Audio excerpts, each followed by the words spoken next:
ఈ సందర్భంగా తెలియజేస్తున్నాను. మీకు అందరికీ తెలుసు, వివిధ రకాల విశ్లేషణలు, వివిధ రకాల పత్రికలలో ప్రకటనలు, రాజకీయ నాయకులు వాళ్ళ పార్టీలకు సంబంధించిన వివరాలను చాలా సందర్భాలలో అన్వయించడం, విశ్లేషించడం, వివరించడం జరిగింది. ఈరోజు మా పక్షాన ఫలితాలను, మాకు అందిన సమాచారము మీ ద్వారా తెలంగాణ ప్రజలకు, మీడియా మిత్రులకు వివరించాలని మంత్రివర్గం అందరం కలిసి తీసుకున్న నిర్ణయం ప్రకారము 12,702 గ్రామ పంచాయతీల ఫలితాలలో 7,527 గ్రామ పంచాయతీలు కాంగ్రెస్ పార్టీ, 808 కాంగ్రెస్ పార్టీకి సంబంధించిన రెబెల్స్ ఈ ఎన్నికలలో నెగ్గడం జరిగింది.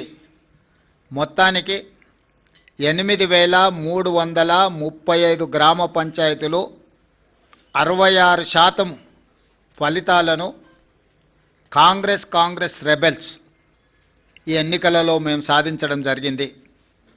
అదేవిధంగా బీఆర్ఎస్, బీజేపీ ఒక కూటమిగా ఈ ఎన్నికల్లో పోటీ చేసి 3,511 బీఆర్ఎస్, 710 గ్రామ పంచాయతీలు బీజేపీ, టోటల్గా 4,221 బీఆర్ఎస్ బీజేపీ కూటమి గెలుచుకోవడం జరిగింది. ఇది 33%. దాదాపుగా 146 గ్రామ పంచాయతీలు సిపిఐ, సిపిఎం, ఇతరులు 1%, ఇతర రాజకీయ పార్టీలు కూడా నెగ్గడం జరిగింది. తద్వారా కాంగ్రెస్ రెబెల్స్ 66% గెలిస్తే బీజేపీ, బీఆర్ఎస్ 33%, కమ్యూనిస్టులు 1% ఈరోజు ఈ ఎన్నికల్లో ఫలితాలను సాధించారు.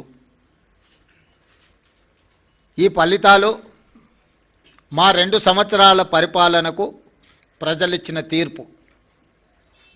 2023 డిసెంబర్ 7 నాడు మేము అధికారం చేపట్టిన తర్వాత కంటోన్మెంట్ శాసనసభ ఉప ఎన్నికలు జరిగినాయి.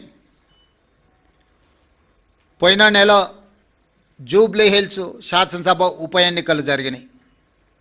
ఈ 2 ఉప ఎన్నికలలో కూడా కాంగ్రెస్ పార్టీని ప్రజలు ఆశీర్వాదించడం జరిగింది. ఈనాడు గ్రామీణ ప్రాంతాలలో జరిగిన గ్రామ పంచాయతీ ఎన్నికలు 94 శాసనసభ నియోజకవర్గాల పరిధిలో ఈ ఎన్నికలు జరిగినాయి. ఈ 94 శాసనసభ నియోజకవర్గాల పరిధిలో జరిగిన ఎన్నికల్లో కాంగ్రెస్ పార్టీ 87 శాసనసభ నియోజకవర్గాలలో మెజారిటీ సాధిస్తే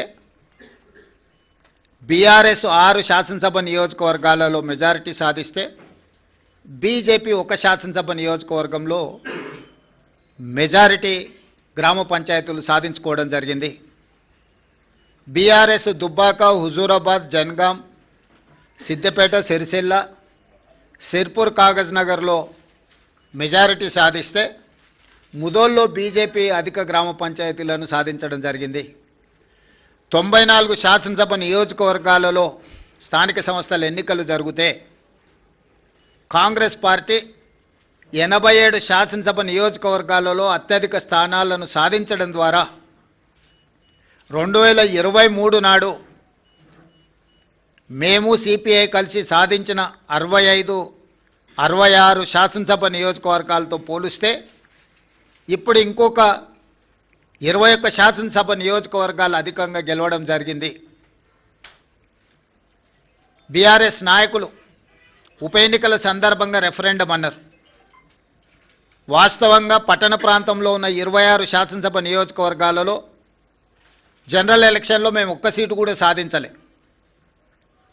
కానీ జరిగిన 2 ఉప ఎన్నికలు హైదరాబాద్ మహానగర పరిధిలో జరగడంతో ఆ 2 నియోజకవర్గాలలో కూడా ఈ 26 మహానగర పరిధిలో ఉన్న శాసనసభ నియోజకవర్గాలలో ఉప ఎన్నికలు జరిగిన 2 శాసనసభ నియోజకవర్గాలలో ప్రజలు తీర్పిచ్చారు. స్థూలంగా నేను చెప్పదలుచుకున్నది రాష్ట్ర స్థాయిలో అది పట్టణ ప్రాంతం కావచ్చు, గ్రామీణ ప్రాంతం కావచ్చు,